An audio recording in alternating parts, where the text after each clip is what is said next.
Hey everybody, this is Developmental Psychology, and we're talking about toddlers, and this is part two. So, we're going to talk about developing self-regulation and the role of discipline.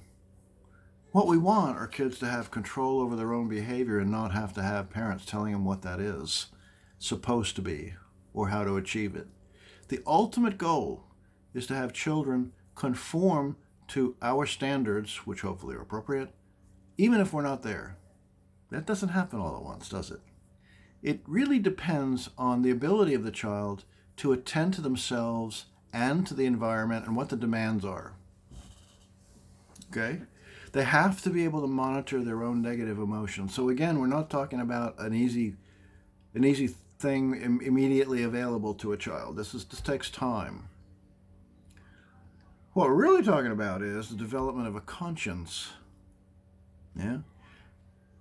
Which is probably better described not as a single thing, but as a series of related processes. One is having emotional discomfort about doing something wrong, having done something wrong, or thinking about doing something wrong. That's what we want. We want them to refrain from doing something wrong. Not because they think it's the right thing to do, not just self-regulation, but because of all of that. We want them to believe that it is an inappropriate thing, that it is something that you can be proud of to regulate your own behavior. That's great, both of those. Okay. So we have something called situational compliance, where they follow orders with prompting and reminders, and all kids need that for a long time, right? And then we have something called committed compliance. This is where they follow orders without lapses, where they are internalizing the rules, where they behave appropriately even when you're not there. That's committed compliance. And they're going to break rules sometimes. That's just part of it. I mean, how many of you who are watching this didn't take an extra cookie when they were told not to? Or drink right out of the milk carton when you were a teenager, even though you were told that's gross? Now, what are the factors in successful socialization? So socialization means, if you're socialized, it means you are able to interact with structures within society and people that allows you to get a great amount of gain from those and preserve their potential for gain. Okay? The first thing is secure attachment. Second thing is watching parents behave appropriately, and then so there's a mutual responsiveness between parents and children. Yeah. So obviously, what we want is appropriate models for behavior. You know, if you wonder where some people get their awful habits, most always it's from home. If you have siblings, then they can become a vehicle for understanding relationships outside the home as a child. And constructive conflict helps children develop empathy, because constructive conflict means you're teaching them how to understand what the other person is telling you and what the condition of them is before you decide, each of you, what a solution would be that honors both of you. See? Okay. Conflict just means disagreeing on something. Okay, I want to talk about serious something or other, and that's called abuse. That's difficult. I have two videos from Dr. Phil. They're very short, minute and a half. Emotional abuse and the threat of physical abuse. And I want you to watch these and ask yourself a question. Is there any part of me that thinks these behaviors are okay? That's the first thing. So stop the PowerPoint and watch them. All right, now we're back. So when we're talking about kinds of abuse, I have a chart for you. And this is a qualitative chart. And it talks about abuse form. We could call it boundary abuse. And it considers both physical and emotional abuse and subgrouping. So the first half is physical abuse, and there are both sexual and non-sexual forms of that, and then emotional abuse that has both a neglect and a shaming form. And within those separate forms, there are categories. And I'll also give you examples. Okay? So in non-sexual physical forms, there's neglect, where you don't provide the things someone needs: food, water, warmth, rest, safety, security, and maybe cuddles. You're withholding care and nourishment. That's actually illegal. Neglect is a form of child abuse. And then corporal punishment, that's physically hurting a kid to get them to do what you want them to do. Spanking, slapping, beating, whatever it may be. And then partner battering, which could be any of those behaviors with an adult partner. That's illegal. The corporal punishment is not illegal as long as you don't break bones or break skin or leave massive bruises and so on. That's generally, in most jurisdictions, not illegal, which I think is wrong. In other countries, it is illegal. In not all of the countries, but some other ones. And there have been research in Scandinavian countries that strongly suggest that having stopped that behavior by parents has increased the self-esteem across 2 generations now. Okay, then we come to sexual forms of physical abuse, and we could talk about harassment, which is comments, jokes, gesturing, and those kinds of things that are of a sexual nature. Don't do that anywhere, especially not at work. And then we could talk about molestation or rape. Those are interchangeable words. Some people use a molestation to refer to childhood sexual abuse, but both words are applicable. This means manipulating or coercing, touching, fondling, or penetration. And this is illegal. This is devastating to children in their development in many different ways. And then if we talk about emotional forms of abuse, we have neglect and shaming. And neglect has 2 forms: not obvious or covert, and obvious or overt. So in covert emotional neglect, we talk about, for example, not giving support in times of need. So you come home and your partner or family member is crying and upset, and you come in and you say, "I don't want to hear you crying anymore. I had a hard day. Just talk to somebody else about it." Well, that's neglect, but it's not as obvious when you're talking about adults, or perhaps even children. It would remain in the household and not be as obvious. But overt emotional neglect would be isolating somebody from the family, like making a kid be the bearer of the sins of the family. The kid that doesn't get the goodies and maybe gets kicked out. And then among shaming emotional forms, there's covert and overt. So covert emotional shaming will be something like parentification, where you make another somewhat older child be the but still a child, say 10, 11, 12, be the kid who is watching the children every day after school for many hours. You're basically taking the childhood away from that kid, and you're making them believe that their biggest value to you is to be adult-like. And you will see a correlation between the type of careers people choose and the degree of their parentification. Heavily parentified children, for example, are often nurses, social workers, and so on. Often in a higher degree than the general population of other occupations and other of non-parentified children. And then the overt emotional shaming would be things like name calling and yelling and threatening and those kinds of things. Okay, let's go on to the next subject, which is the traits of abusive and neglectful families. Related but different.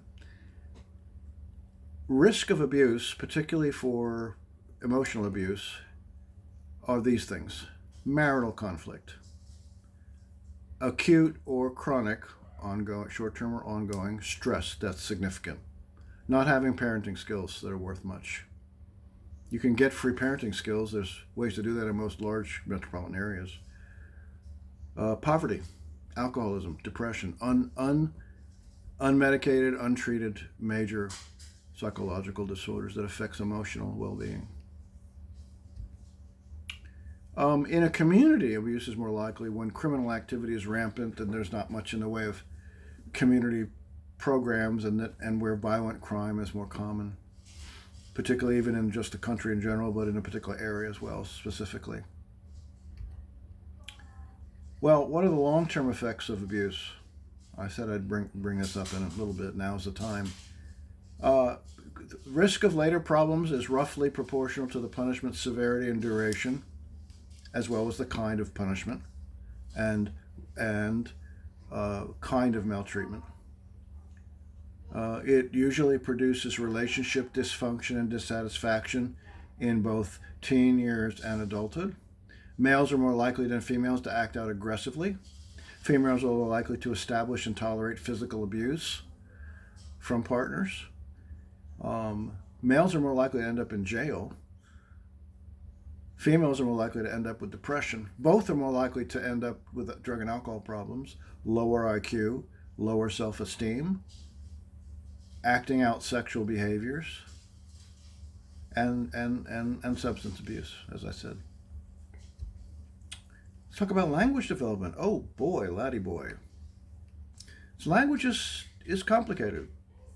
Children have to learn how words sound, that's phonology. The meanings of words, that's semantics. How you form words as you say them, that's morphology. How you form sentences, that's syntax. And how you adjust your language for different social settings, that's pragmatics. That's complicated stuff, you see. To help develop language and bigger vocabularies, let them touch an item while you talk about it. Okay? Let them do that.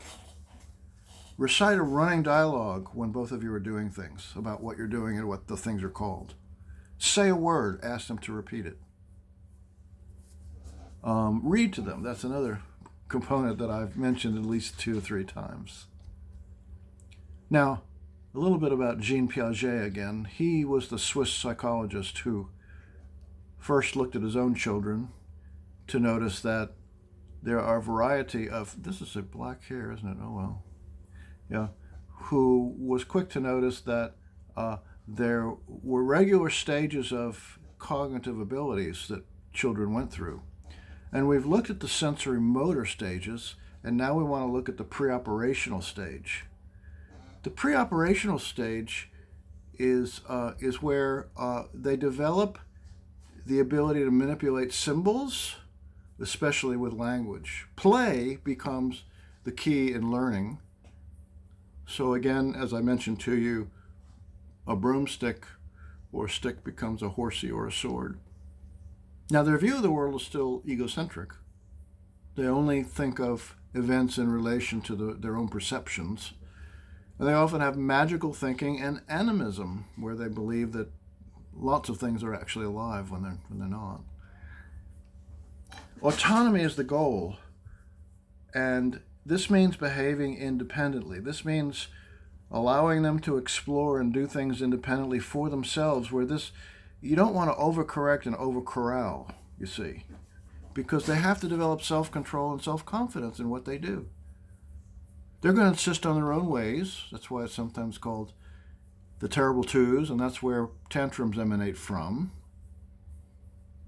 So you got to allow them to make some mistakes. You got to protect their safety, but you got to allow them to make some mistakes as they develop confidence, as they understand the world, and that require choice and control and independence. That's what they've got to have that. From this, they get what we call will. Could say willpower, but it's really just called will. And that's the ability to direct, using your mind, directing and controlling your behavior. Okay? If they don't get will, then new skills are very painfully learned. There's constant self-doubt. And they need a lot of structure to function, really.